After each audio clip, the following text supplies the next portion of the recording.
K-E-L-L-Y. Could you do it one more time for me? Okay. Jacques Kelly, Jacqueskelley, 32350. Well, that's what you have to do at the Rite Aid to get a prescription. Oh, is that right? Very good. Okay. If you want to start now, that's fine with me. Okay, we'll begin now. Look at me. Jacques, tell me about how you can think that Baltimore is very much a British city. What are the similarities, you think? Well, Baltimore's Mount Vernon is definitely the Mayfair. It's the place of the wonderful hotels, the lavish homes. In 1914, it would have been the street of theaters, fine residences. At the north end of the neighborhood, a train station. At the south end, the lovely squares, the monument to George Washington, its wonderful surround designed by Robert Mills, the homes of the grandees of the city, all right there. The industrial city is far away. Mount Vernon is a kind of a little remote. It knows nothing of the steam whistles and the factories and the port.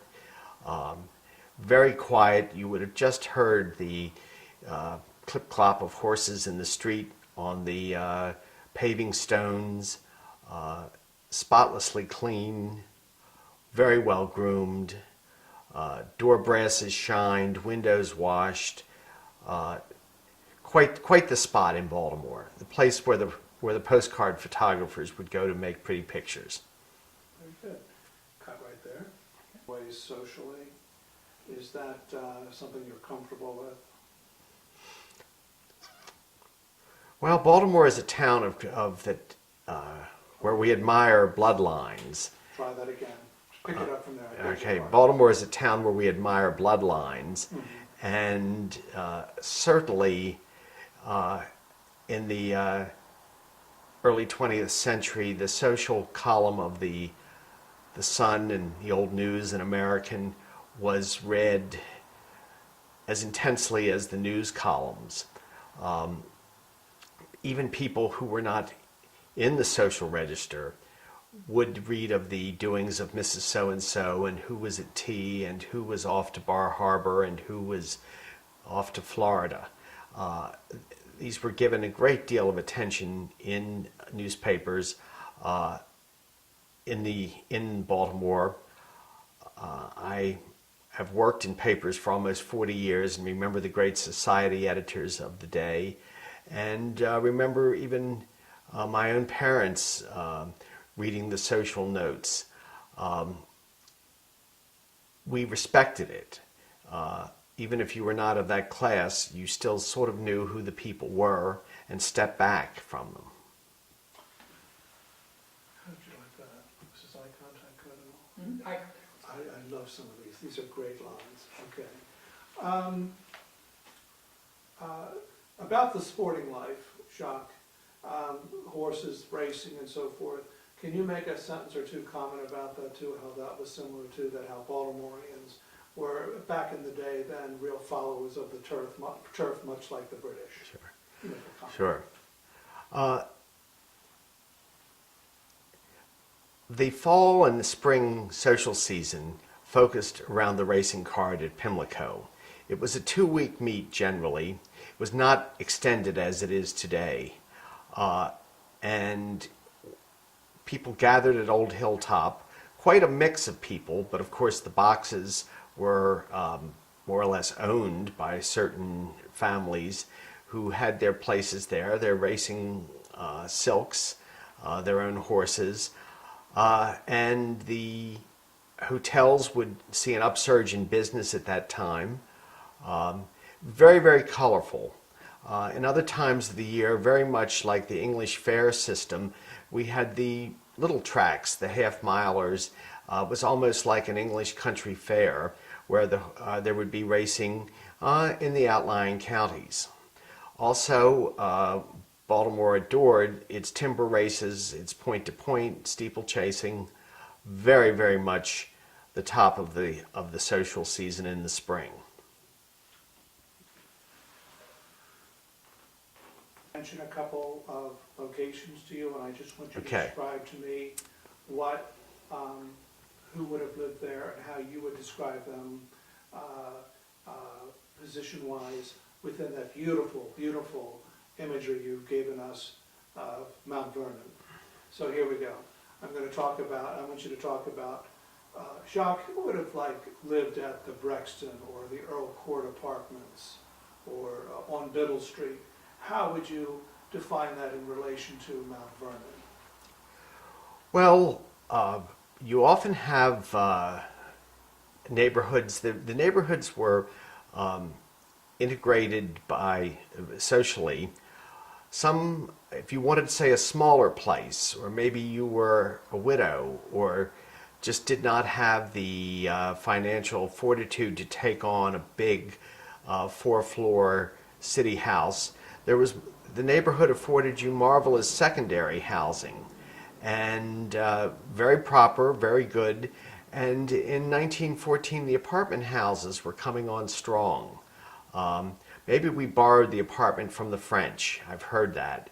But builders and architects were turning them out so that you could have a flat of your own, maybe 7 or 8 rooms for the winter, and then go to your summer house, close it down, put white sheets over the furniture, and leave, and come back after the heat had dropped somewhat in September.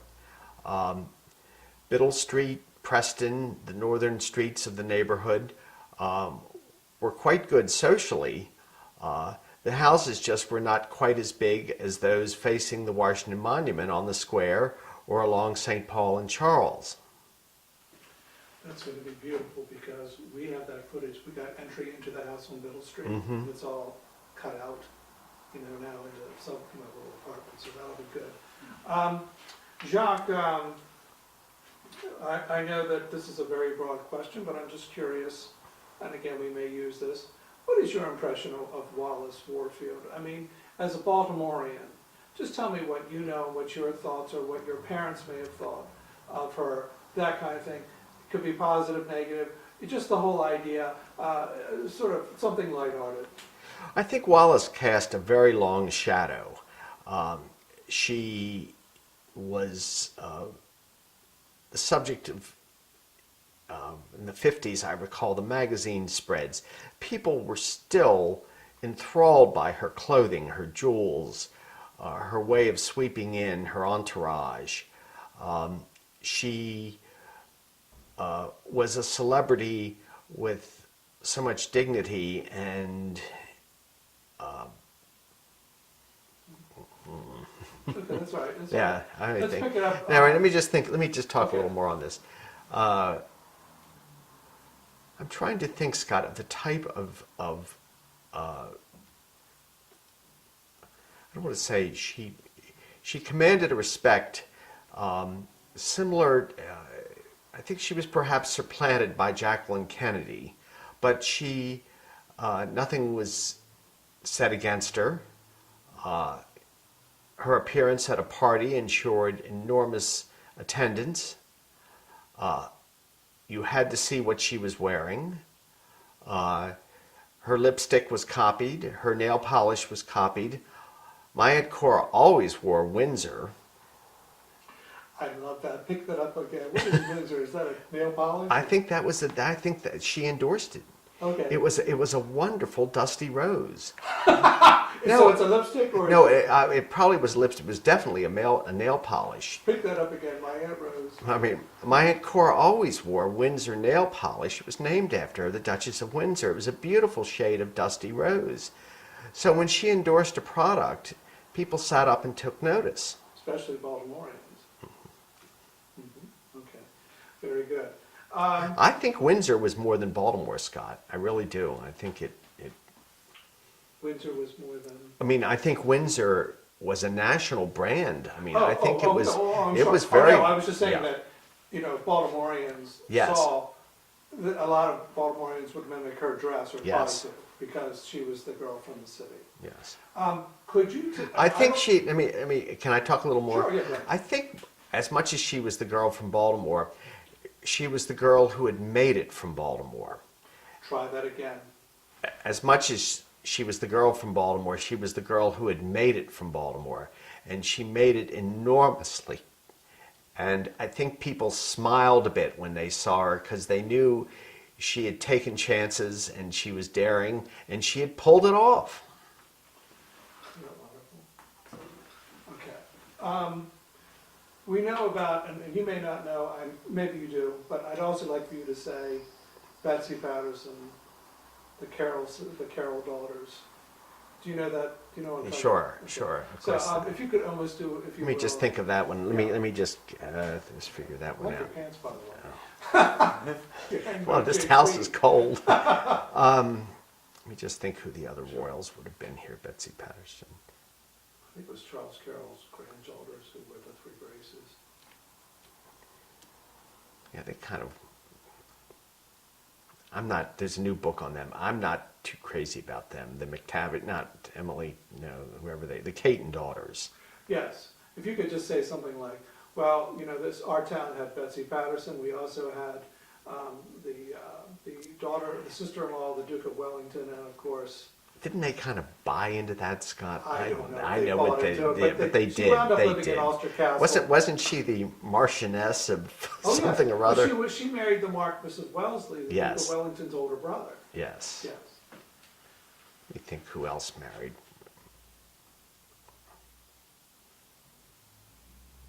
All right, well, let me go on. Okay. So again, the whole idea is the evolution of this town has produced so many, you know, girls who have done well, and then you go to Wallace, you know. Okay. Well, Wallace sort of fit into a pattern we in Baltimore like. Charles Carroll of Carrollton's granddaughters married very well, went right overseas, and Betsy Patterson did very well. Okay, I want you to do that again. Let's say Charles. I'm sure. Is it the You can just say. his daughter? You can just say No, this. yeah, his There daughters. were- Yeah, his granddaughters, because the Oh, one. you could even say this: girls from Baltimore who married into the Bonaparte and Wellesley families. So, you know, that kind of thing. Well, that's your thing with the. I'd rather have a slice of Wellesley fudge cake. Right? You don't know what it is. I have I don't no really idea. know what it is. I haven't had it in 40 years. It used to Okay. be sold in Baltimore. I wonder if it came from that, if that Could was be, the I thing don't of it know. is. Also, the lady. Tastes Oh, my God. Worth killing for. Looking at you. So Baltimore produced. All right. You know.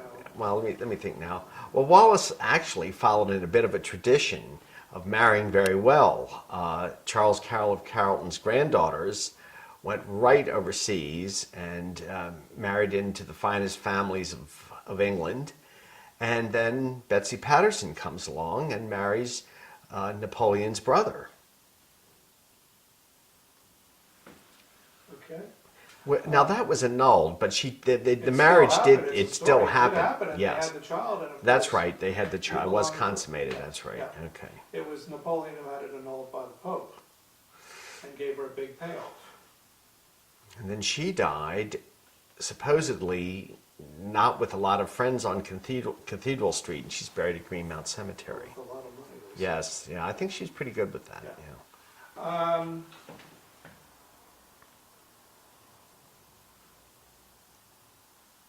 So we did talk about the Brexton, the Earl Court, those apartments, the houses. Let me just think if we could say anything.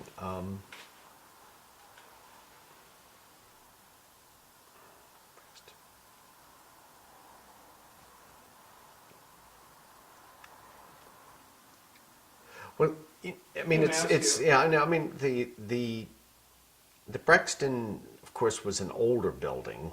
Yes. The Earl Court would have been kind of stylish. I mean, that would have been like you had moved into one of the apartments in the Harbor East, you know, one of the new buildings. And the same with the Preston.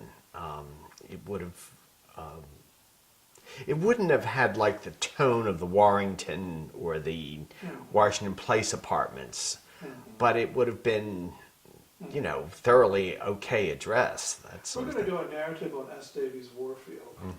Do you know much about him? No, Okay, I do that's not. fine. We'll Uncle skip Sol, that. That's fine. yeah. That's fine. And I could, also, I mean, I think he was an because I have a official great- of the old Bay Line, wasn't he? yes, and I've got shots of him, and then I have shots. I'm going to do an interview with Diana Daly, talking about the Warfields as a clan in general. And there's like great. Well, then she should talk. Yeah, I mean, no, people who she'll would be know fine. She'll be fine. on that. Okay. The only other thing, Scott, we ought to mention, I think, weren't Wallace's roots really from Virginia? No, that's Montague. That all right, but The Montague family of Virginia, but her father, who was Teacle Wallace Warfield, was from Maryland. No, Okay. They're all Maryland. They're all originally out of Anne Arundel and Howard County, and we're doing a huge. I have the big family tree that links them with the Dorseys, and we go all the way back to Plantagenet. So, and Hugo's got that covered on that end. well, where are the Montagues? Is that the mother's side? That's the mother's side. She was Alice Montague, and they had a big plantation down in Virginia, beautiful place. Actually, Jack Kennedy bought it for. Got you. And they were also Barnetts as well. Is that the plantation? Did Jack Kennedy buy it, or was that the place that Lee Radziwill went? Could have been Lee What Radziwill. was the name? Was it Fox Chase or It's something? something like that. That's the Barnett place, but then the Montague place was really lovely too. And I can't remember the name. I have photos of it and all that.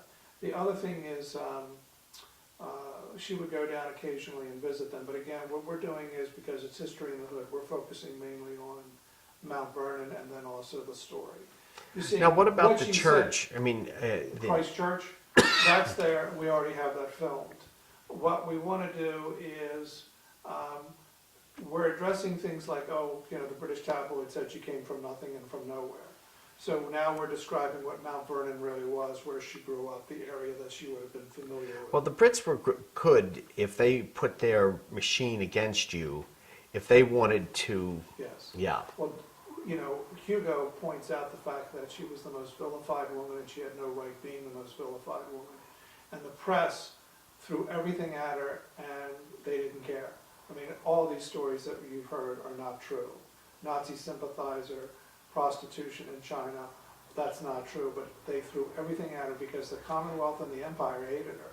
And the funny thing is that in reality, the Duke was the villain. She did not want him to abdicate.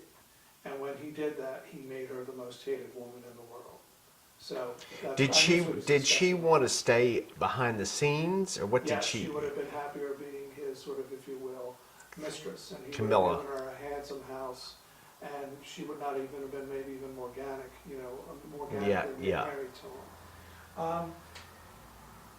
I think we have a lot of great stuff. Mhm. We're not filming anymore, are we? I can turn it off. Yeah, that was a very broad canvas I'm putting in front of you.